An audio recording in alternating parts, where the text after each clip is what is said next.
Last class में जो हमारा पोर्शन हुआ था,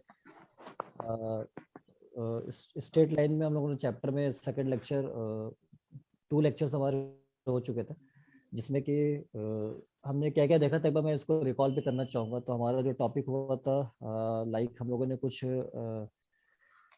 मिड पॉइंट बेस्ड क्वेश्चन किए थे ट्रायंगल में। ठीक है, और प्लीज म्यूट वॉइस अविनाश। ठीक है, मैं आपसे बहुत पहले कह चुका हूँ, आप लोग अननेसेसरली बिल्कुल ये ध्यान देते हुए कि आप लोग जो है ऑडियो ओपन नहीं होना चाहिए आप लोगों का, बहुत डिस्टर्बेंस होता है। सो तो ये यहाँ पे मैं बताना चाहूँगा कि जो हमारा पोर्शन था, ठीक है, तो उसमें हमने देखा था मिड पॉइंट से बेस्ड क्वेश्चन देखा था, कुछ हमने शॉर्ट ट्रिक्स भी देखे थे, कुछ सेक्शन फॉर्मूले के ट्रिक्स भी देखा था। और उस पे लास्ट क्वेश्चन जो हमारा हुआ था वो 5:4 उसका आंसर हो रहा था। अब हम अगले टॉपिक पे आने वाले हैं, स्लोप ऑफ स्ट्रेट लाइन। ठीक है ना, उसके बारे में हम यहाँ पे देखेंगे। So first of all sharing screen with all of you, so it takes bit of time.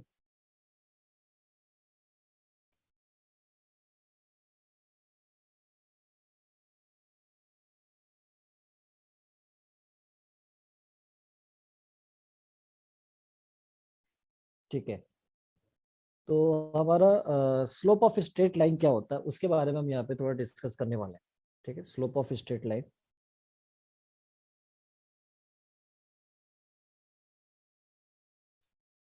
Slope of straight line. Sir screen नजर नहीं आ रही। इसकी नजर नहीं आ रही? आ रही है सभी को? Yes sir. Yes sir. अभी आ रही है सभी को? Yes sir. Yes sir. Yes sir. Okay, आप म्यूट कर लो सभी आप। Slope of straight line, slope of straight line. Please mute audio unnecessarily. हाँ, स्ट्रेट लाइन। ठीक है, अब मैं इसकी बात करूंगा कि सो हमारा स्लोप जो होगा वो लाइन का क्या होता है, स्ट्रेट लाइन का स्लोप का मतलब क्या होता है। तो मैं यहाँ पे बात करूंगा, if a line is inclined at an angle theta, if a line is inclined, if a line is inclined at an angle theta, at an angle theta with positive direction of x-axis, with positive direction of x-axis, positive direction of x-axis in anti-clockwise sense, in anti-clockwise sense, then slope of line, then slope of line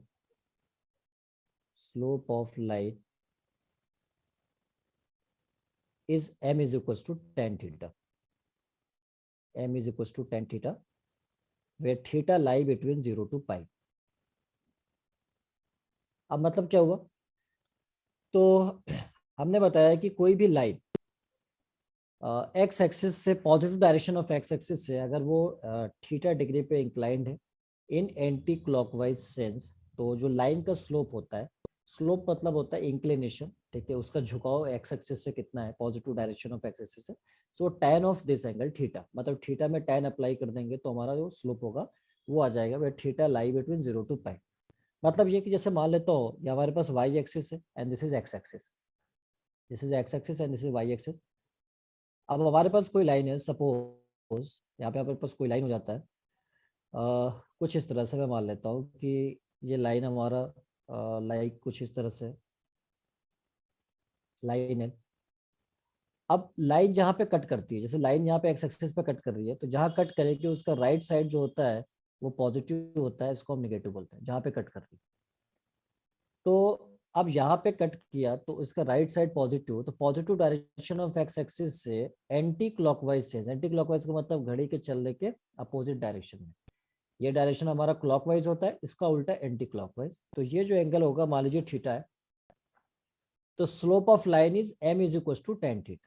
तो यहाँ से जब tan apply कर देंगे इस theta पे तो हमारा लाइन का स्लोप हो जाएगा, जिसको हम यूजुअली m से रिप्रेजेंट करते हैं लाइन के स्लोप को। अब मान लीजिए आपके पास सपोज वाई एक्सिस ये हो गया हमारे पास, this is Y axis and this is X axis. अब लाइन हमारा कुछ ऐसे भी हो सकता है, लाइक लाइन सपोज है कि लाइन हमारी ऐसे पास हो जाए, ऐसे पास हो जाए। तो यहाँ पे जब कट कर रही है उसका राइट डायरेक्शन पॉजिटिव और ये हमारा नेगेटिव, तो इस पॉजिटिव एक्स डायरेक्शन से ये जो इंक्लिनेशन हमारा बनेगा एंटी क्लॉकवाइज सेंस में है, दिस एंगल थीटा, ठीक है। तो tan of this angle theta is the slope of line, ठीक है। तो ये बात समझ में आ गया अभी सभी को? Yes sir. sir. Okay Yes, sir. Okay good. अब इसके कुछ पॉइंट्स है जो हमको ध्यान में रखने हैं, तो मैं यहाँ पे उन स्टेटमेंट्स को यहाँ पे लिखना चाहूंगा। तो नोट में हमारा पॉइंट फर्स्ट हमारा सबसे पहले क्या, कि अगर मैं कहता हूँ if slope of X axis और any line parallel to X axis और any line parallel to X axis is zero. अब ये कैसे? तो अब ये जो एक्स एक्सिस है ये भी तो एक लाइन होता है ना, जैसे हमारे पास सपोज ये वाई एक्सिस, ये एक्स एक्सिस, अब ये एक्स एक्सिस भी एक लाइन होती है। तो अब स्लोप होता है tan ऑफ थीटा, थीटा मतलब हो गया लाइन का पॉजिटिव एक्स से, यानी एक्स एक्सिस के एंगल जो होता है वो हमारा थीटा होता है। अब अगर मैं कहूँ कि भाई इस एक्स एक्सिस ये है और इसका एक्स एक्सिस से खुद एंगल, मतलब एक लाइन एक्स एक्सिस से और उसका एक्स एक्सिस से एंगल कितना हो जाएगा बताना जरा? जीरो। भाई कोई भी लाइन है एक्स एक्सिस और एक्स एक्सिस का एक्सिस एंगल कितना हो जाएगा? जीरो हो जाएगा। या मैं पैरेलल टू एक्स एक्सिस बोलूं तो अब बताओ मेरे से थीटा की वैल्यू कितनी होगी? एक्स एक्सिस से एंगल कितना हो जाएगा? जीरो। जीरो। जीरो। तो अगर जीरो हो गया तो tan of zero is zero, क्योंकि tan जीरो की वैल्यू जीरो होता है। तो मतलब मैं कह सकता हूँ कि इस केस में स्लोप जो होगा वो हमारा जीरो हो जाएगा। तो भाई हमने यहाँ पे लिखवाया है। क्लियर है सभी को ये बात? Yes sir. Okay Yes, sir. Good. अब मैं सेकंड पॉइंट पे यहाँ पे लिखने वाला हूँ स्लोप ऑफ वाई एक्सिस और any line parallel to Y axis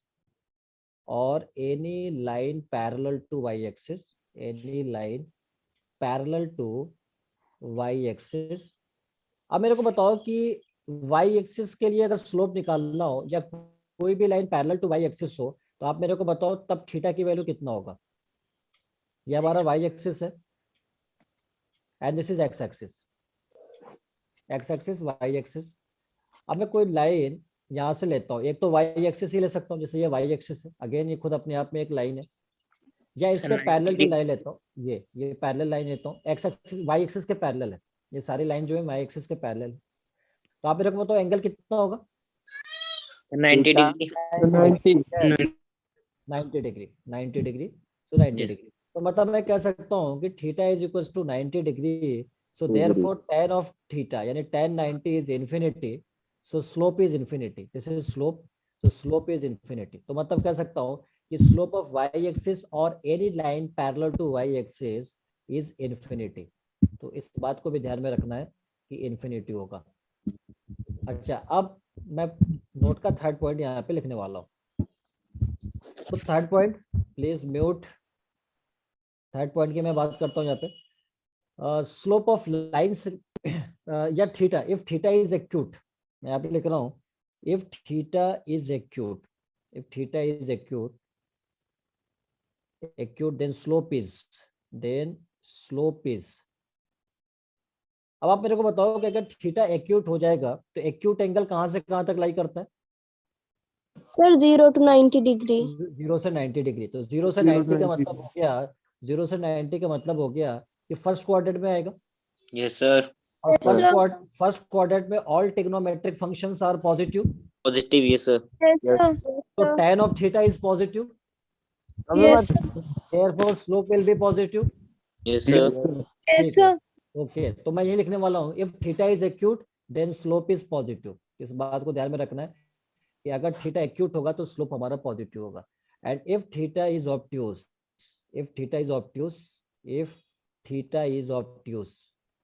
अगर हमारा थीटा ऑब्ट्यूस एंगल होता है तो मैं यहाँ से ले सकता हूँ, ऑब्ट्यूज का मतलब हो गया है कि एंगल जो होगा वो 90 से 180 के बीच में आएगा। Yes sir. ठीक है, तो मैं यहाँ पे कह सकता हूँ कि जो ऑब्ट्यूज एंगल होगा वो ऑब्ट्यूज एंगल लाई करता है 90 से लेकर 180 के बीच में। Please mute. और एक्यूट एंगल होता है 0 से 90 के बीच में, मतलब मैं यहाँ पे थीटा 0 से 90 के बीच में ले रहा हूँ। तो ऑब्ट्यूस में अगर 0 से 90 से 180 ऑब्ट्यूस हो गया, मतलब सेकंड क्वाड्रेंट, और सेकंड क्वाड्रेंट में tan पॉजिटिव और negative. Sir negative. Sir negative. Negative. Very good. So therefore मैं कह सकता हूँ कि slope is equal to m equal to tan theta. So tan theta is negative, therefore slope is negative. If theta is obtuse then slope is negative, then slope is negative. अब आप देखो यहाँ पे अगर मैं दो केसेस लेकर चलता हूँ एक्यूट या ऑब्ट्यूस का, तो जैसे मान लीजिए हमारे पास ये वाई एक्सिस है, दिस इज एक्स एक्सिस है, एक्स एक्सिस वाई एक्सिस, और अब हमारे पास यहाँ पे कोई लाइन है। ठीक है, यहाँ पे मैं एक लाइन लेता हूँ कुछ इस तरह से। तो आप मेरे को बताओ कि यहाँ पे कुछ ना कुछ एंगल होगा थीटा, तो slope of this line is positive और negative? Slope of this line positive because theta is acute, because theta is acute therefore m is positive. तो मैं यहाँ पे एक्यूट के लिए पॉजिटिव लिखता हूँ। और अगर सपोज हमारी लाइन कुछ इस तरह से हो जाए, सपोज यहाँ पे y एक्सिस है, this is y axis and this is x axis, और अब मैं यहाँ पे कोई लाइन लेता हूँ लाइक कुछ इस तरह से, ये हमारा लाइन एल हो गया। तो दिस एंगल इज थीटा। तो स्लोप इज नेगेटिव और positive? Sir negative. Negative. Yes, because theta is obtuse angle, so this is obtuse, therefore slope is negative. Because tan theta is negative, therefore Yes, slope sir. is negative. तो m is negative. ठीक है, तो अब मैं point 4 पे आता हूँ यहाँ पे। तो पॉइंट 4 ये कि सपोज हमारे पास लाइन सेगमेंट है, जैसे कोई भी लाइन सेगमेंट मैं यहाँ पे ले सकता हूँ। ये पॉइंट, ये लाइन सेगमेंट है ए और बी, इन दोनों से एक लाइन बनता है कुछ इस तरह से, लाइक दिस इज पॉइंट में x1 y1, ये हमको गिवन होगा, and this is x2 y2, ये मुझे गिवन। और मुझसे कहा जाएगा कि slope of line segment A B means slope of line segment A B. Please mute unnecessarily, आप क्यों ऑन करते हैं आप लोग? ऑडियो ओपन है किसी का? Slope of line segment A B. ठीक है, तो ए बी का स्लोप अगर हम निकालना चाहेंगे यहाँ से मेरे को, तो बताइए यहाँ पे एक फॉर्मूला मेरे को यूज करना पड़ेगा। वो है फॉर्मूला, आपको याद रखना है, y2 minus y1 x2 minus x1। ठीक है, so this is slope of line segment A B. तो इस बात को ध्यान में रखना है। तो ये नोट के 4 पॉइंट्स हो गए। नोट के पॉइंट्स बहुत इंपॉर्टेंट होते हैं, जैसे जैसे आगे बढ़ते रहेंगे नोट्स के पॉइंट्स मिलते रहेंगे, तो इस सबको ध्यान में रखना है। हाँ, किसी का ऑडियो अगर ओपन हो रहा है तो प्लीज मैं बार बार रिक्वेस्ट नहीं करूंगा, मैं क्लास को अभी क्विट कर दूंगा यहाँ पे, क्योंकि मेरे को डिस्टर्बेंस नहीं चाहिए होता है क्लास में। बार बार मैं समझा रहा हूँ, अननेसेसरीली जो है वो प्लीज आप लोग जो है अनम्यूट ना करिए। अदरवाइज अगर इन्वॉल्वमेंट नहीं होगा तो मेरे को पढ़ाने में मजा नहीं आता, और जब मजा नहीं आएगा तो मैं क्विट कर देता हूँ, मेरे को टाइम ही नहीं लगता है। इस बात को ध्यान में रखें। ठीक है, अब मैं क्वेश्चन यहाँ पे लिखने वाला हूँ। क्वेश्चन हमारे पास क्या है कि एक लाइन है, वो लाई कर रहा है फर्स्ट क्वाड्रेंट में, lie in the first quadrant, lie in the first quadrant,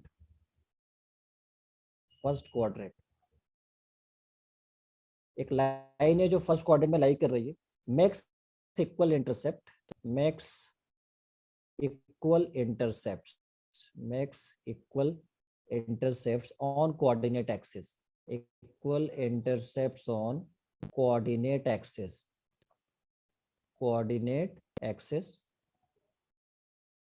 so आपसे पूछा गया कि what is its slope,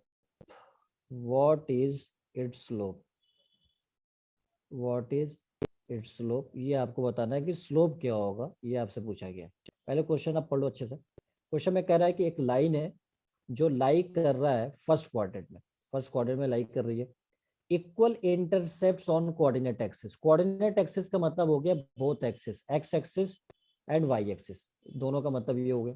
आप सपोज करो कि यहाँ पे अगर मैं इसको पिक्चर क्लियर करूँ क्वेश्चन में, तो ये हमारा वाई एक्सिस है और ये हमारा X axis. This is X axis and this is Y axis.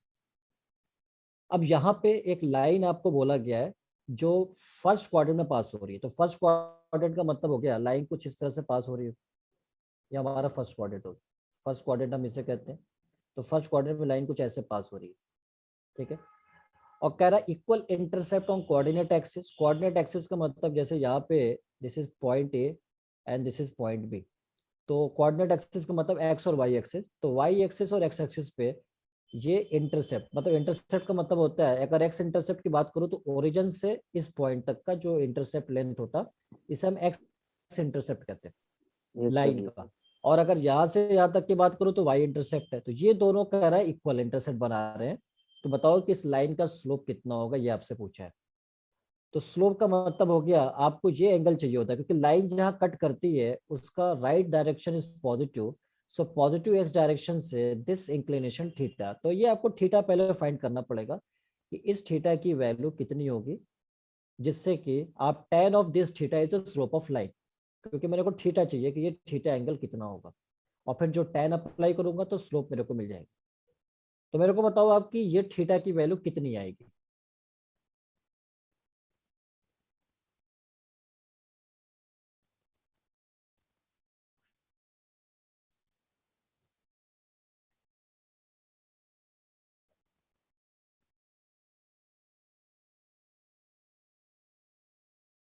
अभी तक तो टाइम लगना ही नहीं चाहिए था।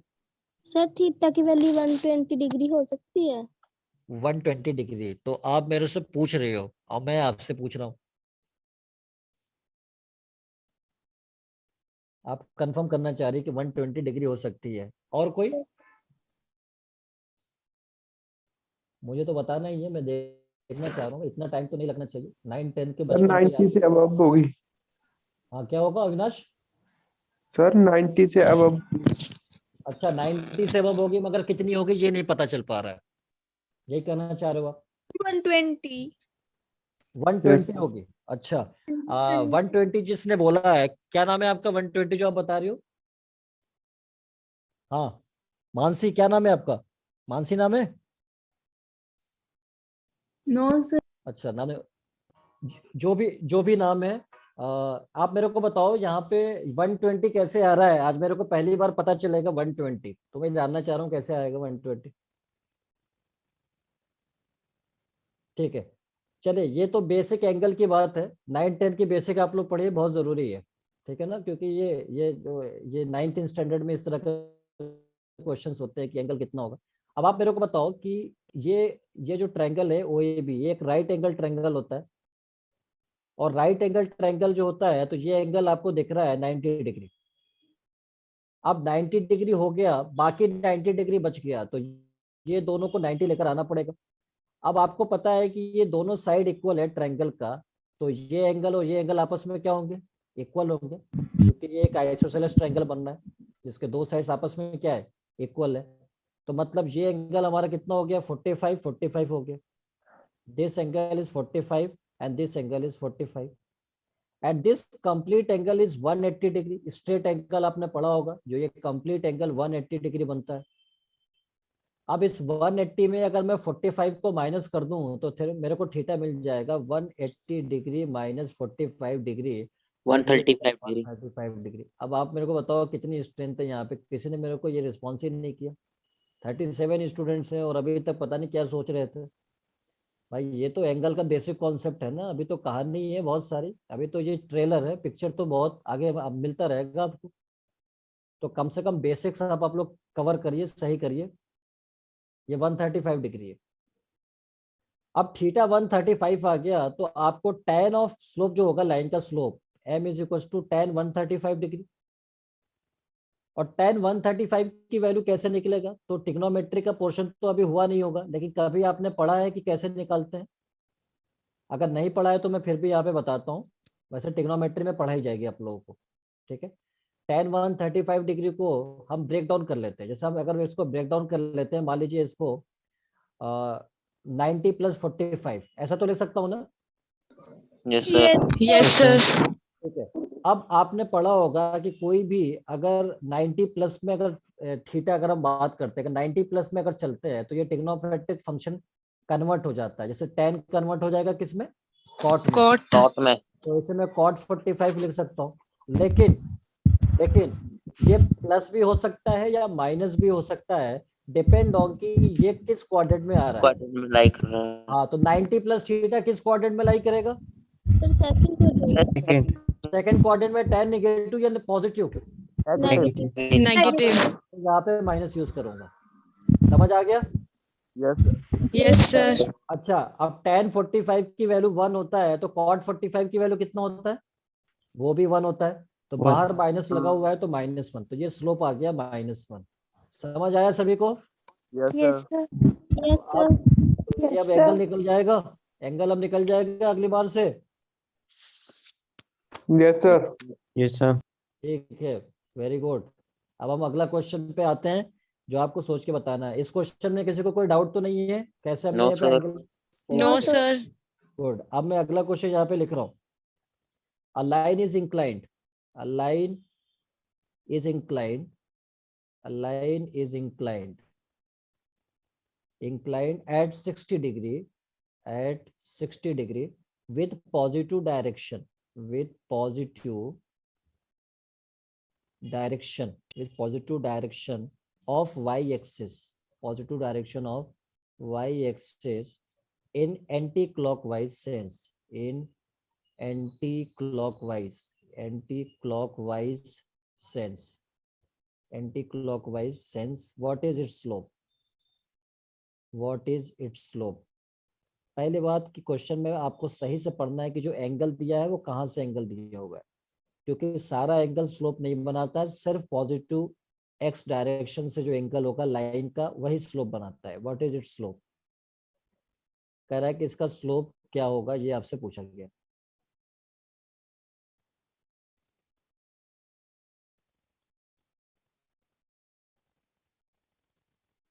And what is its slope? तो एक लाइन है जो 60 डिग्री इंक्लाइंड है positive direction of Y axis से इन एंटी क्लॉकवाइज से। What is slope? तो अगर मैं इसका एक प्लॉट बनाऊं तो कुछ इस तरह से यहाँ पे बनने वाला है। जैसे मान लीजिए आपके पास this is Y axis and this is X axis. ठीक है, अब यहाँ पे मेरे को लाइन एक इंक्लाइन कराना है। जैसे एक लाइन है, सपोज मैं एक लाइन को ऐसे मान लेता हूँ कि एक लाइन है इस तरह से। अब ध्यान रखें, जैसे हमने बताया था कि लाइन एक्स एक्सिस पे जहाँ कट करेगी उसका राइट डायरेक्शन पॉजिटिव होता है और ये पीछे नेगेटिव होता है। उसी तरह से वाई एक्सिस के लिए भी सेम बात है, बट यहाँ पे क्या करना है कि लाइन जहाँ पे कट करेगी उसका अबव डायरेक्शन पॉजिटिव हो जाता है, यानी अबव जो डायरेक्शन है वो पॉजिटिव हो जाएगा और बिलो डायरेक्शन नेगेटिव हो जाएगा। तो ये वाई एक्सिस के लिए बात हो रही है। अब उसने क्या बोला क्वेश्चन के अंदर? क्वेश्चन में बोला है कि 60 डिग्री जो इंक्लाइंड है positive direction of Y axis से। तो positive direction of Y axis का मतलब हो गया कि जैसे ये वाई एक्सिस है, इसके positive direction of Y axis से मतलब यहां से अगर मैं लूं तो ये एंगल एंटी क्लॉकवाइज सेंस में बनना है। देखो एंटी क्लॉकवाइज सेंस ऐसे ही आता है, तो एंटी क्लॉकवाइज एंगल डायरेक्शन में दे रखा है 60 डिग्री, यानी ये 60 डिग्री एंगल यहाँ पे फॉर्म हो रहा है। ठीक है, तो अब आपसे कह रहा है कि बताओ कि इस लाइन का स्लोप क्या होगा। पहली बात ये कि अगर स्टूडेंट इस क्वेश्चन को सही से नहीं पढ़ते हैं तो वो क्या समझते हैं? वो समझते हैं कि थीटा 60 डिग्री ये वाला एंगल दे दिया और फिर क्या करते हैं स्लोप लगा देते हैं tan 60 और tan 60 इक्वल्स टू √3। ऑप्शन में पहला आपको वही दिखेगा √3। तो क्वेश्चन को पढ़ना पड़ता है कि लाइन का जो इंक्लिनेशन है वो कहाँ से दे रखा है। ये इंक्लिनेशन वाई एक्सिस से देकर रखा है, यहाँ पे हमारा एक्स एक्सिस से हमको एंगल चाहिए कौन सा? हमको एंगल चाहिए ये वाला एंगल चाहिए, तभी मैं tan of this theta is slope of line. But ये 60 डिग्री दिया हुआ है। With the help of this given information आपको इस एंगल पर आना है कि इस एंगल की वैल्यू क्या होगी। तो जैसे मेरे को ये एंगल मिलेगा मैं यहाँ से ये फाइंड कर लूंगा। अच्छा, ये कभी आपके दिमाग में ये भी आ रहा होगा कि मैं जो लाइन ले रखा हूँ यहाँ पे, तो लाइन मेरे को कैसे पता चला कि लाइन ऐसे ही पास हो रही है? लाइन ऐसे भी तो पास हो सकती है। आप जैसे सोचोगे कि लाइन ऐसे भी तो पास हो सकती है, तो जब लाइन ऐसे पास होगी तो पॉजिटिव डायरेक्शन क्या होगा, वही ऊपर पॉजिटिव नीचे निगेटिव। तो फिर ये एंगल 60 डिग्री अगर मैं बनाऊंगा तो 60 डिग्री बन तो जाएगा, लेकिन सेंस इज क्लॉकवाइज। लेकिन मेरे को एज पर द क्वेश्चन में मेरे को मेंशन किया गया है कि एंटी क्लॉकवाइज सेंस होना चाहिए। तो एंटी क्लॉकवाइज सेंस जो बनेगा नहीं, इसका मतलब ये है कि लाइन इस तरह से पास नहीं हो सकती है। तो ये वाला केस तो मैं नहीं लेने वाला हूं, इसलिए हमने लाइन को ऐसे पास कराया था। ठीक है। अच्छा, अब ऐसा भी हो सकता है कि जैसे लाइन को अगर आपने ऐसे पास करा दिया तो मैं ऐसे पास करा दूं, ऐसा भी तो हो सकता था। ठीक है। अब लाइन यहाँ पे कट कर रही है, तो लाइन जब यहाँ पे कट करेगी तो पॉजिटिव डायरेक्शन ऊपर वाला, नेगेटिव डायरेक्शन ऊपर वाला। तो फिर पॉजिटिव एक्स डायरेक्शन से जो इंक्लिनेशन है एंटी क्लॉकवाइज में ये एंगल बन सकता है, क्योंकि आप देखो ये सेंस एंटी क्लॉकवाइज यहाँ पे बन रहा है। तो इस तरह से बनेगा तो ये 60 डिग्री, तो मैं ये भी ले सकता हूँ, कोई प्रॉब्लम नहीं है। आंसर में डिफरेंस नहीं आएगा। क्यों नहीं आएगा? क्योंकि ये लाइन और ये लाइन आपस में पैरेलल आएंगी, और पैरेलल लाइन का स्लोप हमेशा इक्वल होता है। और ये हम आगे भी बताएंगे, आपको पहले भी पढ़ा होगा कभी कि पैरेलल लाइन का स्लोप इक्वल होता है। तो अगर आप ये प्लॉट कर रहे हो या ये कर रहे हो तो कोई इशू नहीं है, आप इनमें से कोई भी एक ले सकते हो। तो बेटर कि हमने ये प्लॉट ले लिया, जो हमारे को समझने में थोड़ा आसानी भी हो जाएगी, इसलिए हमने ये वाला प्लॉट लिया है। तो अब आप मेरे को पहले तो ये बताओ कि यहाँ पे जो स्लोप आने वाला है थीटा, ये theta angle positive x direction से जो लाइन का प्लॉट हमने किया हुआ है, ठीक है 1 मिनट, लाइन का जो प्लॉट हमने यहाँ पे किया हुआ है, ये हमारा वाई एक्सिस था, दिस इज वाई एक्सिस। हाँ, मेरे को आंसर कुछ मिल रहा है यहाँ पे। आंसर -1/√3 या कॉट यहाँ पे क्या लिखा हुआ है नीरज? आंसर को तो कॉट कहाँ से आएगा? -1/√3 और क्या? यस सर, माइनस हाँ बताओ, सही बता रहा हूँ, -1/√3। Yes, -1/√3 is the correct answer. और किसी के -1/√3 आएगा क्या? Anyone else? Arpana, Mansi, Avinash? So -1/√3 आ रहा है। -1/√3। अच्छा मेरे को बताओ, ये एंगल कितना आ रहा है?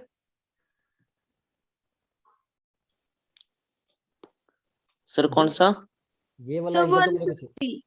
हाँ 150 90 + 60। Okay, very good. अब आप देखो यहाँ पे मैं क्या करने वाला हूँ, जिसको समझ में नहीं आई कितना एंगल है मैं बता रहा हूँ यहाँ पे। पहले बात कि दो लाइन अगर इंटरसेक्ट करती हैं तो ये वर्टिकली अपोजिट एंगल बनता है, जो कि सेम एंगल होंगे। अगर ये 60 डिग्री है तो ये 60 डिग्री हो जाएगा, because they are vertically opposite. और ये 90, ये 60, तो ये angle 30 degree, so this angle is 30 degree. This complete angle is 180 degree, और 30 डिग्री माइनस करूंगा, सो मेरे को जो थीटा मिलेगा this is 180 - 30 degree. So 180 - 30 degree means 150 degree. So ये इंक्लिनेशन मेरे को मिल गया 150 degree, and tan of 150 degree is slope of line. तो tan of 150 degree is slope of line. अब मेरे को tan 150 इवेल्युएट करना है। tan 150 मेरे को कैसे सॉल्व होकर आएगा? तो आप देखो, इसको मैं लिख सकता हूँ tan 90 और प्लस कितना लिख सकता हूँ 60 डिग्री। ठीक है। Yes sir. अब मैंने अभी बताया कि tan 90 + थीटा कन्वर्ट होगा कॉट में, so this is cot 60 degree. और लेकिन माइनस या प्लस तो डिपेंड ऑन, मैंने बताया कि सेकंड क्वाड्रेंट में आएगा। सेकंड क्वाड्रेंट में क्या होता है? नेगेटिव, तो tan नेगेटिव, तो यहाँ पे माइनस आ गया, सो माइनस। और tan 60 cot 60 की वैल्यू होता है 1/√3, सो this is -1/√3। So finally slope of this line is -1/√3। इस क्लियर है सभी को? Yes sir. Yes sir. Yes sir. Yes sir. Okay. Sir एक बार रिपीट करा दो। अच्छा एक बार रिपीट कर देते हैं, ठीक है, कोई नहीं, मैं 1000 बार रिपीट कर दूंगा अविनाश, मेरे को कोई दिक्कत नहीं है। ठीक है। हमने बताया कि जैसे ये लाइन है, और इस लाइन का बोला था कि पॉजिटिव वाई डायरेक्शन, पॉजिटिव ने बताया था कि लाइन जहां कट करेगी उसका ऊपर का साइड होता है पॉजिटिव वाई और नीचे का साइड होता है नेगेटिव वाई। सिमिलरली लाइन अगर एक्स एक्सिस पे कट करेगी तो right of side is positive and left of side is negative. तो कह रहा कि पॉजिटिव वाई से 60 डिग्री पे लाइन इंक्लाइन थी, तो कह रहा था कि बताओ कि इस लाइन का स्लोप क्या होगा। तो लाइन का स्लोप का मतलब हमने लाइन को ऐसे ही प्लॉट किया, क्योंकि मेरे को पता था अगर मैं ऐसे प्लॉट करूंगा तो ये जो एंगल आएगा ये पॉजिटिव वाई एक्सिस से एंटी क्लॉकवाइज सेंस में एंगल दिया हुआ था, तो ऐसे ही बनेगा एंगल 60 डिग्री, क्योंकि क्वेश्चन में मेंशन था एंटी क्लॉकवाइज सेंस। तो अब मेरे को ये पता है कि ये एंगल 60 डिग्री है, और मेरे को ये एंगल चाहिए था क्योंकि यही एंगल स्लोप लेकर आता है। tan of this angle is slope of line, तो मुझे ये फाइंड करना था। तो अब आपको ये एंगल दिया हुआ है 60 डिग्री, तो वर्टिकली अपोजिट एंगल, यानी कोई भी लाइन अगर इंटरसेक्ट करती है तो वर्टिकली अपोजिट जो एंगल होते हैं वो इक्वल होते हैं। सो ये अगर 60 तो ये भी 60, सो ये 90, ये 60, तो ये 30, बिकॉज इंटीरियर एंगल का सम 180 होता है ट्रायंगल के अंदर। तो 90 और 60 150, तो सो ये यहाँ पे 30 बच गया। अब ये complete angle is straight angle which is 180 degree, so 180 degree minus 30, this is 150 degree, so this angle is 150 degree. So tan of 150 degree is slope of this line. So 150 को हमने ब्रेक डाउन किया दो part में, so 90 degree plus 60 degree, so 90 plus theta second quadrant में minus cot theta, so tan negative होता है, सो यहाँ पे माइनस यूज किया। कॉट 60 की वैल्यू होता है 1/√3, सो आंसर इज -1/√3। क्लियर है अभी? Yes, sir. Yes, sir. Yes, sir. Okay, good. Yes, sir. Very good. अब मैं नेक्स्ट क्वेश्चन पे आता हूँ। अब आपको बताना है find the slope of lines passing through, find the slope of lines, find the slope of lines passing through. अब दो पॉइंट्स आपको दिए हुए हैं, जैसे मैं पार्ट फर्स्ट की बात करूंगा यहाँ पे, पार्ट फर्स्ट। अब एक लाइन है जो 2 पॉइंट से पास हो रही है, 3, -2 एंड दूसरी जो पॉइंट है -1, 4, और जो सेकंड पार्ट है हमारे पास वो दूसरी लाइन है कोई 3, -2 एंड 3, 4। तो अब याद रहे हमने नोट में पॉइंट लिखवाया था। नोट पे क्या पॉइंट लिखवाया था? अगर 2 पॉइंट्स अगर आपको पता है लाइन का, जैसे लाइन का 2 पॉइंट्स पता है, जैसे यहाँ पे x1 y1 x2 y2, तो स्लोप ऑफ लाइन यहाँ से आता है। तो अब एग्जामिनर क्या करेगा, अगर आपको मान लीजिए कि ये 2 पॉइंट नहीं देता है तो आपको इंक्लिनेशन देगा। इंक्लिनेशन जैसे हमें यहाँ पे देखो दिया हुआ है, यहाँ पे कुछ दिया जिससे हम इंक्लिनेशन फाइंड कर सकते थे। इक्वल इंटरसेप्ट दिया, हम फाइंड कर लिया। यहाँ पे जो इन्फॉर्मेशन दिया 60 डिग्री वाई एक्सिस से, लेकिन 2 पॉइंट नहीं दिया तो हमने इंक्लिनेशन फाइंड कर लिया। लेकिन अगर जब भी आपको 2 पॉइंट देता है तो आपको इंक्लिनेशन नहीं देगा, क्योंकि उसको पता है कि आप फॉर्मूले से निकालने वाले हो। Yes, sir. अब आपको क्या करना है, अगर फर्स्ट पार्ट की मैं बात करता हूँ तो फर्स्ट पार्ट आप देखो, यहाँ पे अगर आप x1 y1 एज्यूम कर लो, this is x1 y1 and this is x2 y2, तो सिंपल फॉर्मूला आपको यूज करना है। तो आपके पास फॉर्मूला पता है, m = y2 - y1 upon x2 - x1। अब आपको पता है कि y2 y1 क्या है, बस फॉर्मूले से पुट करना है। y2 हमारे पास है 4 minus y1 is -2 upon x2 is -1 minus x1 is 3। तो इधर सॉल्व होके आएगा कितना, 6 upon 6. -2 Sir, 3. The -3. -3. -3 is The correct. -3. Okay, yes, -3 is correct. So slope of line is -3। ठीक है, ये हमारा -3 हो गया, मतलब इस पॉइंट का जो स्लोप होगा हमारा वो क्या हो गया, मतलब इस लाइन का -3। तो इसी तरह से आप सेकंड पार्ट का आंसर बताइए क्या होने वाला है। सेकंड पार्ट का आंसर मेरे को बताइए। So 1. 1 अब भी चेक कर लेते हैं। 1 किसी का आंसर आ रहा है क्या? सर अभी ट्राई कर रहे हैं।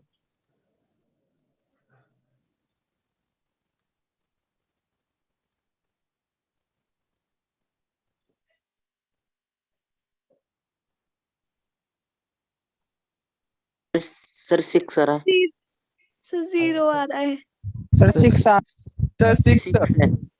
Right answer is 6. Sir, 6. अच्छा 6 आ रहा है, ठीक है, मैं देखता हूँ कि 6 आ रहा है क्या आ रहा है, एक बार देख लेता हूँ। आपके पास 2 पॉइंट है, x1 y1, this is x1 y1 and this is x2 y2।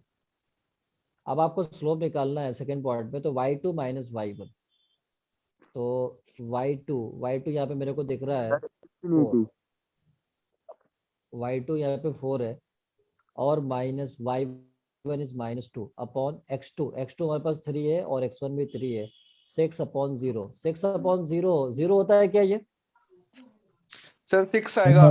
Mansi undefined, undefined होता है। अरे 6/0 Undefined. 6 कहाँ पे होता है? इतना खतरनाक सरप्राइज हो गया आप मेरे को। मतलब आप डराना चाहो तो डरा सकते हो किसी और चीजों से, लेकिन इतना खतरनाक डराओ कि आप टीचर को बताओ 6/0 is 6।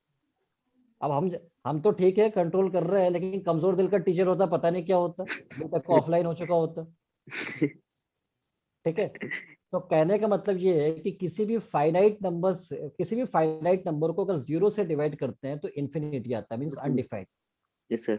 अनडिफाइंड, ठीक है, तो इस बात को ध्यान में रखना है। ठीक है, तो ये हमारा इन्फिनिटी हो गया, सेकंड पार्ट में इन्फिनिटी। तो कहने का मतलब ये है कि अगर आपके पास किसी लाइन पे 2 पॉइंट आपको देगा, 2 पॉइंट अगर आपको दे देगा और वहां से आपको स्लोप निकालना है, so it's very easy, use formula y2 - y1 upon x2 - X2 minus X1. ठीक है। तो अब मैं अगला क्वेश्चन पे आ रहा हूँ, जो आप मेरे को आंसर बताना। यहाँ पे किसी को कोई दिक्कत तो नहीं है? No sir. No, sir. No sir. Good. अब मैं नेक्स्ट क्वेश्चन पे आ रहा हूँ। क्वेश्चन हमारे पास find the angle, find the angle, find the angle made by the line, made by the line, find the angle made by the line passing through 2 points, passing through 2 points, 2,0 and 4,2,0 and 4,2√3, 2√3 with positive direction of x-axis, with positive direction of x-axis। ये आपसे पूछ रहा है, तो question एक बार पढ़ना है सही से। तो find the angle made by the line, कह रहा है कि एक लाइन का जो एंगल बनना है वो positive direction of X axis से बताना है। वो लाइन इन 2 पॉइंट से पास हो रही है, 2,0 एंड 4,2√3।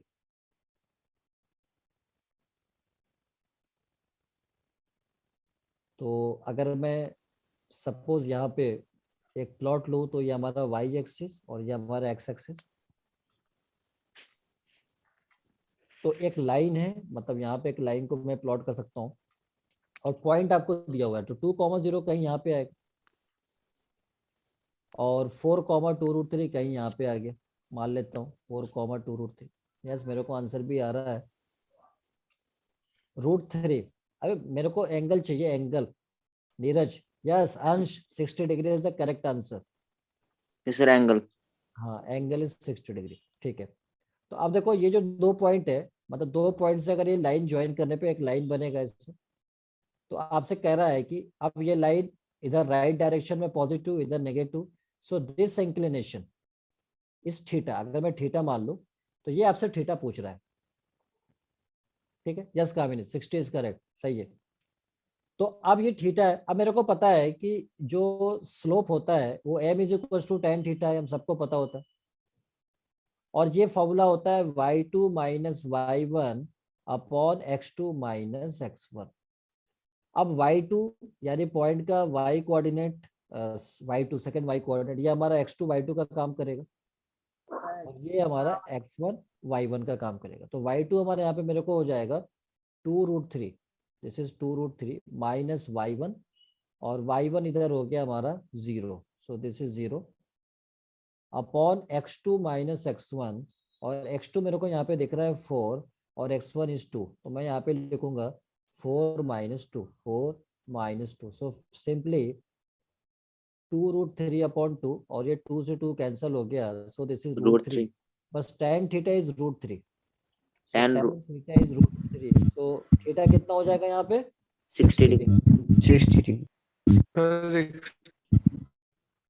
क्लियर है यहाँ तक सभी को? Yes, sir.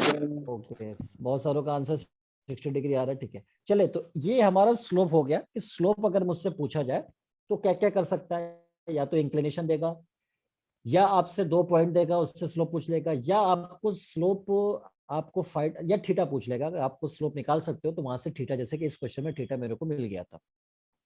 तो अब मैं बात करूंगा अगले टॉपिक में एंगल बिटवीन टू लाइंस, क्योंकि अब आपको एग्जामिनर जो है वो दो लाइंस का स्लोप देगा और उन दोनों के बीच का एंगल आपसे पूछा जाएगा। तो नेक्स्ट हमारा हेडिंग है यहाँ पे angle between two lines. So this is angle between two lines, angle between two lines, angle between two lines. अब दो लाइन के बीच एंगल हम कैसे फाइंड करेंगे? तो वेरी सिंपल। जैसा मान लीजिए हमारे पास एक लाइन है, जैसे एक लाइन हो गया, दिस इज L1, और दूसरा लाइन है उसे मैं मान लेता हूँ L2। तो ये मैंने मान लिया कि एक लाइन है, दिस इज L2, और इसके बीच में, दिस इज L2, और इसके बीच में एक एंगल आपसे पूछ गया, मान लेता हूँ ये एंगल मैं मान लेता हूँ थीटा।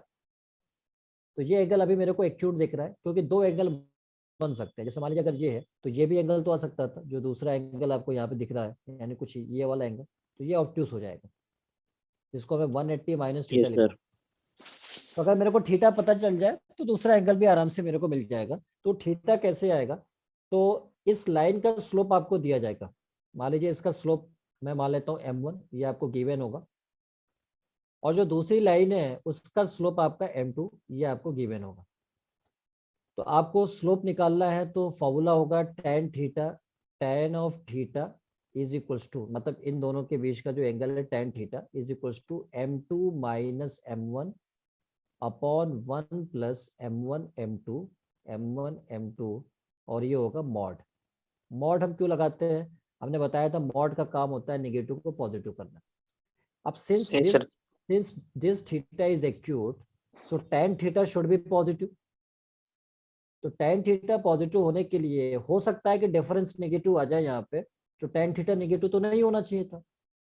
तो उसे नेगेटिव को पॉजिटिव बनाने के लिए अपन क्या करते हैं, मॉड यूज कर लेते हैं, क्योंकि मॉड क्या करेगा, वो पॉजिटिव कर देगा। तो जो भी आएगा ये हमारा जो लाइन के बीच का एंगल आ जाता है, यानी यहाँ से मेरे को जो tan थीटा है, इस वाले फॉर्मूले से मेरे को M1 M2 आपको गिवन होगा, और यहाँ पे आपको फॉर्मूला जब अप्लाई करोगे तो यहाँ पे आपको स्लोप मिल जाएगी, सॉरी एंगल मिल जाएगा दोनों लाइन का। ठीक है, अभी क्लियर है सभी को? Yes, sir.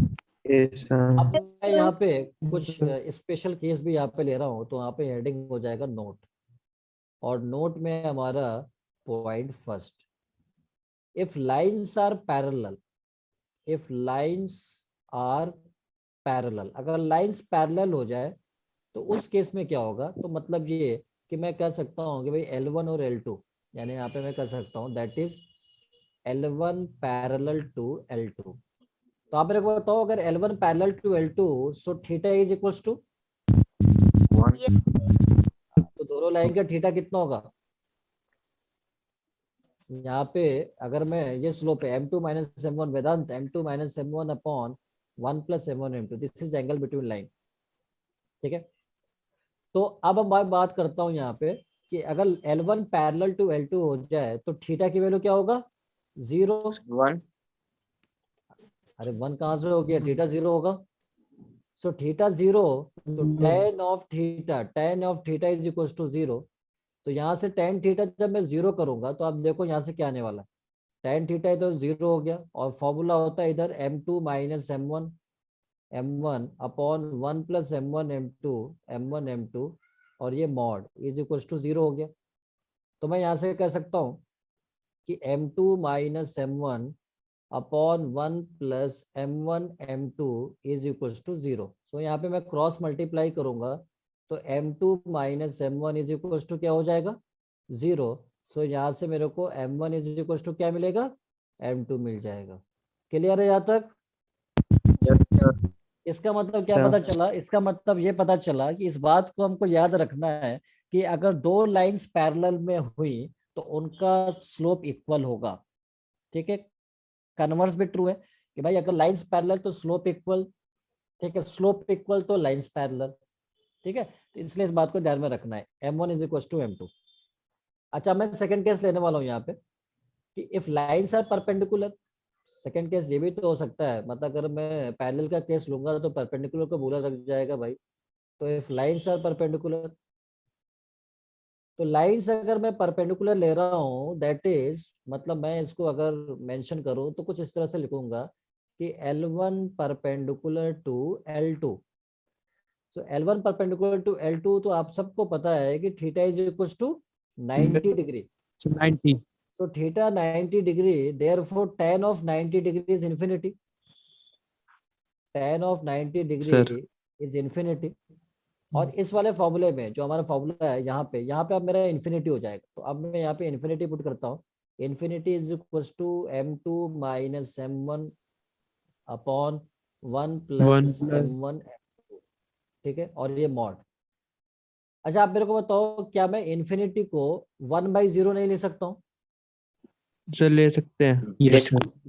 ठीक है, क्योंकि कोई भी Yes, फाइनाइट sir. कोई भी फाइनाइट नंबर को अगर आप 0 से डिवाइड करोगे तो इन्फिनिटी आएगा, मैं लिख सकता हूँ। अगर आप नहीं भी परमिशन दोगे तो भी मैं लिखूंगा, क्योंकि मैं आपकी No, बात sir. सुनने वाला नहीं हूँ। ठीक है, सही बात ही सुनूंगा आपकी। Yes तो sir. ठीक है, तो अब मैं क्या करूंगा यहाँ पे, इससे क्रॉस, अब इसे मैं ऐसे भी लिख सकता हूँ। अब आप देखो, ऐसे मैं क्रॉस मल्टीप्लाई कर देता हूँ, तो मैं ऐसे लिखूंगा मॉड, ये इधर मल्टीप्लाई होके 0 हो जाएगा, तो इधर ये इधर मल्टीप्लाई होके 1 हो जाएगा, तो मैं लिखूंगा 1 प्लस M1 M2। ठीक है, ये मॉड के साथ हो गया, और इज इक्वल टू इधर हो गया 0। सो यहाँ पे मैं 1 plus M1 M2 is equal to 0 लिख सकता हूँ। सो यहाँ से मैं M1 M2 is equal to क्या हो जाएगा, -1 हो जाएगा। M1 M2 is equal to -1।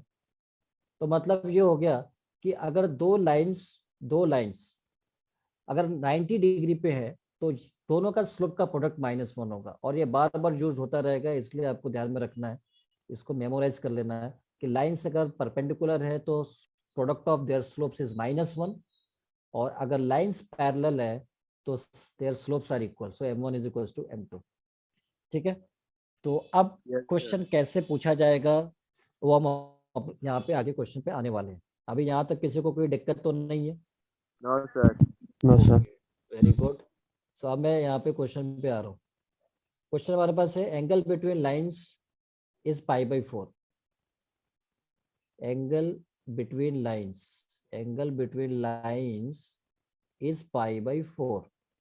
π/4 को हम 45 डिग्री कर सकते हैं। ठीक है, आगे आप Yes, sir. ट्रिग्नोमेट्री में पढ़ोगे भी। Slope of one line slope of one line slope of one line slope of one line is 1/2। slope of one line is 1/2। find the slope of other line find the slope of other line find the slope of other line, ये आपसे पूछा गया। तो question को सही से पढ़ना पड़ेगा। क्वेश्चन में आपको लाइंस के बीच का एंगल दे रखा है।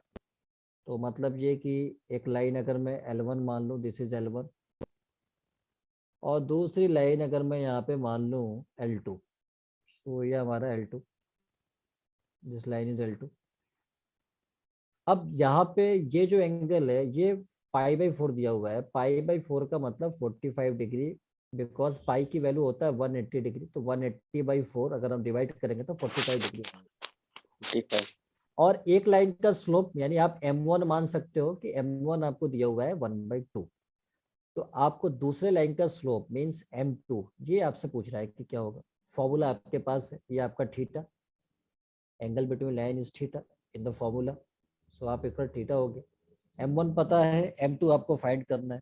तो फाइंड करके मेरे को बताइए फॉर्मूले से। फॉर्मूला मैं एक बार फिर से स्क्रीन पे यहाँ पे शो करता हूँ। फॉर्मूला आपके पास ये tan theta is equal to M2 minus M1 upon 1 plus M1 M2 mod.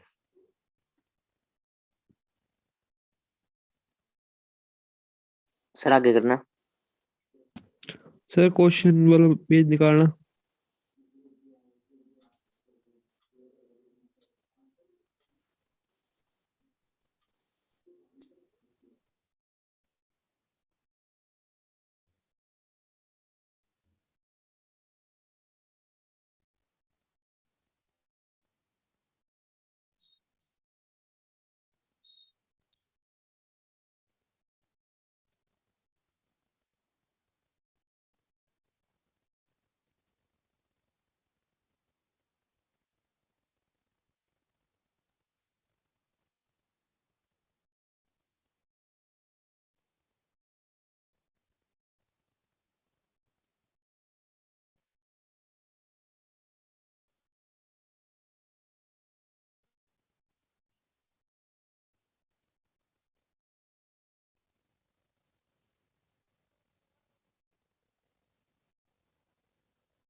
Sir -13 minus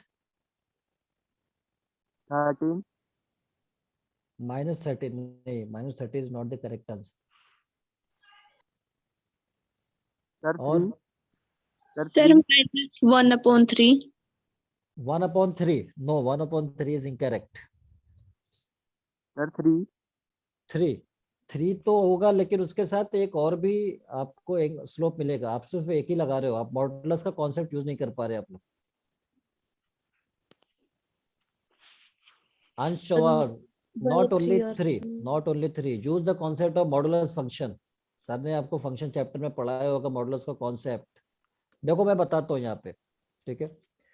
चलो यहाँ पे फॉर्मूला थीटा आपको दिया हुआ है, तो फॉर्मूला हमारे पास हमने बताया था कि tan theta is equal to m2 minus m1 upon 1 plus m1 m2 1 plus m1 m2 और इस पूरे का मॉड, ये होता है। थीटा आपको दे रखा है 45 degree, so this should be 45। m1 आपके पास है 1/2, फॉर्मूले में पुट करना है, तो यहाँ पे मैं पुट कर रहा हूँ। तो ये हमारा हो गया tan of 45 degree, tan of 45 degree is equal to mod के साथ यहाँ पे m2 हमें फाइंड करना है माइनस m1। m1 हमारे पास कितना होगा? Yes Anjana, your answer is correct, -1/3 और 3। m2 माइनस m1 हमारे पास गिवन है 1/2, m1 is 1/2 upon 1 plus m1 m2 1 plus, और m1 m2 मतलब m1 हमारे पास ये 1/2 और m2 हमें फाइंड करना है। And tan 45 is 1, just coming answer is correct, tan 45 is 1। तो यहाँ से जो tan 45 डिग्री है, ये सभी को पता होता है 1 होता है, तो 1 इज इक्वल टू यहाँ पे हो गया m2 minus 1/2 upon 1 plus half m2, ये हो गया। अच्छा, अब मॉडुलस जो है यहाँ पे मॉडुलस, अब मेरे को, अब आपने क्या किया होगा, बहुत सारों ने इसको 1 से इक्वेट कर दिया होगा सिर्फ, ये मॉडुलस को ड्रॉप नहीं किया है। मॉडुलस को ड्रॉप भी करना होता है, ठीक है ना, not √3। √3 is not the correct answer. Modulus कैसे ड्रॉप होता है? सपोज अगर mod of x equal to अगर a है, a कुछ भी हो सकता है यहाँ पे, तो जो x होता है वो प्लस माइनस a होता है। तो इसलिए इस बात को ध्यान रखना है, दोनों साइन आएगा मॉडुलस को ड्रॉप करने के बाद, और ड्रॉप करना ही पड़ेगा हर हाल में आपको। तो मैं इसको ड्रॉप करता हूँ, ये हमारा x का काम कर रहा है, समझ लो ये x है, ये हमारा a है, तो mod of x equal to a, तो x प्लस माइनस है। तो मैं यहाँ से लिख सकता हूँ कि m2 minus 1/2 upon 1 plus half m2 is equal two plus minus 1। तो एक बार +1 के साथ इक्वेट होगा और एक बार -1 के साथ, दोनों से केसेस आएंगे, तो और करके आपको आंसर बताना पड़ता है, ठीक है। तो अब यहाँ से m2 minus 1/2 upon 1 plus half m2, इसे आपने 1 से इक्वेट कर दिया, और दूसरी तरफ आपने m2 minus 1/2 upon 1 plus half m2, इसको आपने -1 से इक्वेट किया। तो यहाँ से आप सॉल्व करेंगे, तो यहाँ से आप सॉल्व करके देख लो, ये m2 minus half is equal to, इधर हो गया क्रॉस मल्टीप्लाई किया तो इधर हो गया 1 प्लस हाफ m2, ठीक है, और ये इधर आएगा तो m2 माइनस हाफ m2 हो गया, दिस इज हाफ m2, और ये उधर जाएगा तो 1 प्लस 1/2 मिलकर 3/2 हो गया। 3 ये इधर हो गया m2/2 इज इक्वल टू, इधर हो गया 3/2, ये 2 से 2 कैंसिल हो गया, सो m2 की वैल्यू यहाँ से मेरे को मिल गया 3। तो एक तो ये मिल गया, दूसरा आप यहाँ से भी फाइंड कर सकते हो। यहाँ से आप फाइंड करोगे तो ये जो होगा यहाँ पे m2 की वैल्यू आपको यहाँ से m2 माइनस 1/2, ये इधर मल्टीप्लाई होगा तो -1 माइनस m2/2, और इधर आएगा तो आएगा ऐड हो जाएगा 3/2 m2 इज इक्वल टू, इधर हो जाएगा आपका -1/2, 2 से 2 कैंसिल हो गया, m2 की वैल्यू यहाँ से -1/3। 1/3 तो आप और करके यहाँ पे बताओगे कि m2 माइनस 1/3 भी हो सकता है, या m2 की वैल्यू यहाँ पे 3 भी हो सकता है, ठीक है। तो मॉड हमेशा याद रखना कि मॉडुलस को ड्रॉप करना पड़ता है, और जब भी मॉडुलस को ड्रॉप करेंगे दो साइन हमको लेना पड़ता है +-1, जैसे कि यहाँ पे हमने +-1 दोनों साइन को ड्रॉप करके लिया है, तो इसलिए इस बात को ध्यान में रखना है। अदरवाइज जो क्वेश्चन ऑब्जेक्टिव में बनता है उसमें एग्जामिनर को पता होता है कि आप ये वाला कॉन्सेप्ट नहीं यूज कर पाओगे, तो -1 के साथ जो आंसर आता है वही ऑप्शन में देता है, और D option none of this दे देता है। तो -1 के साथ जो ऑप्शन आएगा वो देता है आपको, और डी नन ऑफ दिस देगा। आप सोचोगे अरे 3 तो आना था, लेकिन 3 तो ऑप्शन में नहीं दिख रहा, नन ऑफ दिस आपने करके चले जाए, लेकिन आंसर -1/3 था। तो इसलिए प्लस माइनस का साइन यूज करना is most important. So drop to modulus function first and then you may find 2 values for any quantity, जो भी आपको यहाँ पे फाइंड करना पड़ेगा। अभी क्लियर है सभी को? Yes sir. Yes sir. Yes sir. Okay, अब मैं बात करूंगा नेक्स्ट एरिया ऑफ ट्रायंगल्स की। मतलब एरिया तो बहुत सारे आप लोगों ने पढ़ा होगा, तो यहाँ पे ट्रायंगल के एरिया का फॉर्मूला आपने पढ़ा ही होगा बहुत सारे। तो खैर यहाँ पे मैं अभी डिस्कस कर लेता हूँ एरिया ऑफ ट्रायंगल। तो एरिया ऑफ ट्रायंगल, तो एक तो बेसिक आपका फॉर्मूला होता है। मान लीजिए आपके पास अगर कोई ट्रायंगल है, सपोज दैट आपके पास ये ट्रायंगल है, जैसे यहाँ पे एक ट्रायंगल हो गया ABC। हाँ, ABC कोई भी ट्रायंगल ले सकता हूँ, दिस इज ABC। और इस ट्रायंगल का अगर आपको बेस लेंथ पता है और हाइट पता है, जैसे ये बेस पता है आपको और यहाँ से एक हाइट हमने यहाँ पे ड्रॉ कर दिया डी पॉइंट पे, मान लीजिए LT2, तो इसका एरिया जो आता था हाफ बेस जो होता है हमारा, जो भी यहाँ पे BC, और इस पे जो हाइट है परपेंडिकुलर यानी AD, ठीक है। हाफ बेस इंटू हाइट हमने यहाँ पे यूज कर लेते हैं, हाफ बेस इंटू हाइट। तो ये तो सभी ने पढ़ा होगा। Yes sir. Yes sir. तो एक तो ये, लेकिन दूसरी चीज ये है कि अगर आपको वर्टिसेस के कोऑर्डिनेट्स गिवन हो, जैसे यहाँ पे मान लीजिए हमारे पास ये एक ट्रायंगल है, ये ट्रायंगल के वर्टिसेस आपको गिवन है, जैसे ABC में मान लेता हूँ ABC, और इसके कोऑर्डिनेट्स आपको गिवन है, this is x1 y1 and this is x2 y2 and this is x3 y3। तो एरिया ऑफ ट्रायंगल क्या होता है ये आपने पढ़ा होगा 10th क्लास में, बचपन के वो दिन याद करिए आप, आपने पढ़ा होगा एरिया ऑफ ट्रायंगल का फॉर्मूला क्या होता था। कोई बताएगा मेरे को?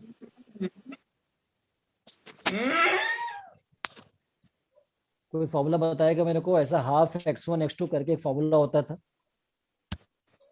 Base into height. Base into height तो मैंने पहले ही बता रखा है, तो मैं फिर क्यों पूछूंगा आपसे, ये तो पहले ही हमने बता रखा है। इसका कोई फॉर्मूला आपने पढ़ा है 10th क्लास में? कोऑर्डिनेट्स अगर आपके पास है, ABC कोऑर्डिनेट्स है, तो उसका फॉर्मूला पढ़ा होगा। Yes x1 sir. Plus x3, वेदांत x1 प्लस x3, मतलब ये खतरनाक वाला आंसर क्यों बताना चाह रहे हो आप मेरे को? चलिए कोई बात नहीं, वैसे तो जो आपने पढ़ा होगा, लेंथ मल्टीप्लाई ब्रेथ। चलिए मैं यहाँ पे बताता हूँ। देखो जो भी फॉर्मूला आपने पढ़ा है वो, या पहले पढ़ा होगा, आप लोग भूल चुके होंगे, उस फॉर्मूले को अब हम यहाँ पे यूज नहीं करते हैं, क्योंकि अब आप 11th क्लास में आ चुके हो। तो हम फॉर्मूला कौन सा यूज करते हैं यहाँ पे? डिटर्मिनेंट का फॉर्मूला यूज करते हैं। अब ये डिटर्मिनेंट क्या होता है, तो डिटर्मिनेंट देखा जाएगा कौन पढ़ाएगा आपको, मैं या अमित सर पढ़ाएंगे, लेकिन कोई ना कोई आपको डिटर्मिनेंट तो पढ़ाएगा ही, लेकिन वो 12th क्लास में आता है डिटर्मिनेंट का टॉपिक, ठीक है। बट उसके लिए यूज बहुत होता है, तो इसलिए हम उसको यहाँ पे यूज करेंगे। तो ये फॉर्मूला होता है जो आपको याद रखना है। इसे हम 2 पैरेलल लाइंस को डिटर्मिनेंट बोलते हैं। और पहला जो कोऑर्डिनेट है x1 y1 1, और x2 y2 1, और x3 y3 1, ये होता है। क्रॉस मल्टीप्लाई करेंगे। हाँ कुछ इस तरह से करते हैं। डिटर्मिनेंट को ओपन कैसे करेंगे वो अभी मैं बताऊंगा आपको, Yes, sir. ठीक है ना। ये फॉर्मूला होता है। अब ये डिटर्मिनेंट इसको कहते हैं, जो 12th क्लास का चैप्टर में आएगा वो अभी 12th में आएगा, लेकिन फिर भी इसका यूज बहुत होता है। जैसा कि आपने वेक्टर में भी पढ़ा होगा, अभी वेक्टर पता नहीं शुरू हुआ है नहीं हुआ फिजिक्स में? No sir. हाँ, तो वेक्टर में एक चीज पढ़ाई होगी, क्रॉस प्रोडक्ट ऑफ 2 वेक्टर्स, उसमें बताएंगे इसका फॉर्मूला आपको डिटर्मिनेंट का। लेकिन मैं आपको पहले बता देता हूँ ताकि आपको समझ में भी आ जाएगा, और यूज बहुत है तो इसलिए पढ़ना पड़ेगा। होता क्या है कि अब जो डिटर्मिनेंट है यहाँ पे, इसे डिटर्मिनेंट कहते हैं, और ये जो लाइंस होती है हॉरिजॉन्टल लाइंस कहलाती है। ये x1 y1 1 एक हॉरिजॉन्टल, दूसरा x2 y2 1 दूसरा हॉरिजॉन्टल, तीसरा, इसे हम रोज कहते हैं। तो first row R1, second row R2 और थर्ड रो R3। और इसे हम कहते हैं कॉलम, जिसको हम C1 फर्स्ट कॉलम, ये कॉलम होता है vertical lines, and this is second column, and this is C3 third column. अब हम इसको ओपन कैसे करते हैं, डिटर्मिनेंट को ओपन भी करना पड़ता है सॉल्व करने के लिए, तो इसको प्लस के साथ दिखाते हैं, इसको माइनस के साथ, इसको प्लस के साथ। अब ये कैसे ओपन होगा, तो ये हाफ तो आपको रखना ही है यहाँ पे, हाफ, और फिर आपको सबसे पहले ये एलिमेंट को लिखना है x1, ये फर्स्ट रो के अकॉर्डिंग, फर्स्ट रो के अलॉन्ग हम इसको ओपन कर रहे हैं, तो आपको ये x1 लिखना है, x1 आपने यहाँ पे लिखा, और फिर एक सेकंड ऑर्डर का डिटर्मिनेंट बनेगा। ये 3 ऑर्डर का है, क्यों, क्योंकि इसमें 3 रोज है और 3 कॉलम है, इसलिए 3 ऑर्डर का डिटर्मिनेंट बोलेंगे। लेकिन अब हम बनाने वाले हैं सेकंड ऑर्डर डिटर्मिनेंट, जिसमें 2 रोज और 2 कॉलम होंगे। कैसे बनेगा, तो इस x1 को इसमें जहां जहां ये इसका वर्टिकल लाइन में जो एलिमेंट आ रहा है और इसके रोज में जो एलिमेंट आ रहा है उसको हटा देंगे, तो एलिमेंट क्या बचेगा, y2 1 y3 1, यहाँ पे हम लिख देंगे y2 1 y3 1, ये हमारा सेकेंड ऑर्डर डिटर्मिनेंट बन गया, जिसपे 2 रो है 2 कॉलम है, ये कॉलम 2 हो गए और ये रो 2 हो गए। अब ये प्लस साइन के तरफ था, इसलिए मैं प्लस यहाँ पे लिख नहीं रहा हूँ, प्लस अंडरस्टूड है। अब माइनस के साथ आएगा, तो मैं यहाँ पे लिखूंगा माइनस y1, अब मैं यहाँ पे लिखूंगा क्या, y1। यस वेदांत, यही आंसर, ये जो फॉर्मूला है ना, ये जो फॉर्मूला लिखा है x1 y2 minus y3 y3 minus y1, ठीक है, यानी ये वाला फॉर्मूला, ये जो लिखा हुआ है यही फॉर्मूला मैं पूछ रहा था, हाफ ये तो होता है, और ये x1 y2 माइनस y3 और प्लस ये x2 y3 minus y1, and अच्छा यही बोल रहे थे आप, अच्छा तो शॉर्टकट में निपटा दिया था ना x1 प्लस x2, तो मुझे लगा कुछ और बोल रहे हो। ओके फिर तो बढ़िया है, y1 माइनस y2। ये फॉर्मूला सभी ने पढ़ा होगा, एरिया ऑफ ट्रायंगल का, देखा है नहीं देखा है, यस सर। यही फॉर्मूला तो पूछ रहा था मैं। और यही फॉर्मूला, ये जो फॉर्मूला है वो एक्चुअल में यहीं से आता है। तो चूंकि आपको 10th क्लास में आप बच्चे थे तो आपको नहीं बताया गया कि नहीं बहुत टेंशन नहीं देना है, तो फिर क्या है, फिर अब सोचा गया कि भाई सरकार सोच रही है, नहीं बस इतना ही बता दो कि ये कैसे, बस ये एक्सपेंडेड फॉर्म दे दिया गया आपको कि अब आप इसको याद रखना। लेकिन अगर ये याद रखने में कई बार कंफ्यूजन भी हो जाता है, लेकिन अगर मेरे को ये याद है तो मैं इजीली बता सकता, मतलब सॉल्व कर सकता। अभी थोड़ा स्टार्टिंग में आपको लगेगा कि बड़ा कॉम्प्लिकेटेड लग रहा है, इसको इवेलुएट करना, डिटर्मिनेंट को यही याद कर लेता हूँ, बट धीरे धीरे आपको हैबिट में आएगा तो ये चीज बहुत आसान लगने लगेगी। ठीक है, अभी आपका हैबिट में नहीं है तो आपको लगेगा थोड़ा, फिर धीरे धीरे जब हम आगे यूज में आएगा तो बहुत आसान लगेगा। बाय द वे आपके पास ये भी फॉर्मूला है, और ये कहाँ से आता है, वो यहीं से आता है। तो ये y1 हो गया। अब मैं इसको कंटिन्यू कर रहा हूँ, तो ये y1 जो होगा, अब y1 के आगे एक डिटर्मिनेंट बनाएंगे सेकेंड ऑर्डर का। अब y1 का जो एलिमेंट है, y1 जिस रो जिस कॉलम में है उसे हटा देंगे। आप देखो y1 का ये कॉलम का एलिमेंट हटाऊंगा और इसे हटाऊंगा, अब क्या बचेगा मेरे पास, x2 1 x3 1, तो यहाँ पे मैं लिखूंगा x2 1 और x3 1, ये हो गया। और प्लस के बाद माइनस, फिर प्लस आएगा, तो अब मैं यहाँ पे प्लस साइन यूज करने वाला हूँ, तो यहाँ पे हमारा प्लस हो जाएगा 1, और फिर एक डिटर्मिनेंट आएगा यहाँ पे, और डिटर्मिनेंट के बाद यहाँ पे हम क्या बनाने वाले हैं, अब देखो ध्यान से, अब ये 1 है, अब 1 जिस कॉलम और जिस रो में है उसे हम हटा देंगे, तो क्या बचेगा, x2 y2 x3 y3, तो यहाँ पे हो जाएगा x2 y2 and this is x3 y3। तो अब ये कैसे सॉल्व होता है, तो ये सेकंड ऑर्डर का डिटर्मिनेंट को हम ऐसे मल्टीप्लाई करते हैं, पहले इसको मल्टीप्लाई करेंगे, फिर माइनस इसको मल्टीप्लाई करेंगे, फिर पहले इसको, फिर माइनस इसको, फिर पहले इसको माइनस इसको। तो आप देखो यहाँ पे क्या आने वाला है, ये हाफ था यहाँ पे एज इट इज, और इसे ये x1 भी एज इट इज था, इसे हमने पहले मल्टीप्लाई किया, तो 1 का y2 से मल्टीप्लाई y2 होगा, और बीच में साइन माइनस का, और ये हो गया y3। उसके बाद यहाँ पे मेरे को दिख रहा है माइनस y1, फिर ये इससे मल्टीप्लाई होगा तो x2 मिलेगा, बीच में साइन माइनस का, ये इससे मल्टीप्लाई होगा x3 मिलेगा, और इसके बाद फिर +1 का साइन आता है, और अगेन ये इससे मल्टीप्लाई होगा तो x2 y3, और बीच में साइन माइनस का, और ये इससे मल्टीप्लाई होगा तो x3 y2 ये आएगा। तो अल्टीमेटली हमारे को क्या मिला, अब जब आप इसको थोड़ा सिंप्लीफाई करोगे ना तो आपको ये वाला फॉर्मूला मिल जाएगा। अब देखो उसी टाइप का दिख रहा है फॉर्मूला, जब आप सिंप्लीफाई करोगे तो इसी फॉर्म में आने वाला है। तो अब एरिया ऑफ ट्रायंगल जो है वो आप ऐसे सॉल्व कर सकते हो, अब इस तरह का अप्लाई आप कर सकते हो। अब इसको कैसे अप्लाई करेंगे, तो इसको एग्जाम्पल में थोड़ा बेटर समझ पाएंगे हम इसको, ठीक है ना, कि ये कैसे हम ओपन कर रहे हैं। तो जैसे एक एग्जांपल मैं यहाँ पे लेता हूँ, जैसे कि आपको ये बहुत क्लियरली समझ में आ जाएगा।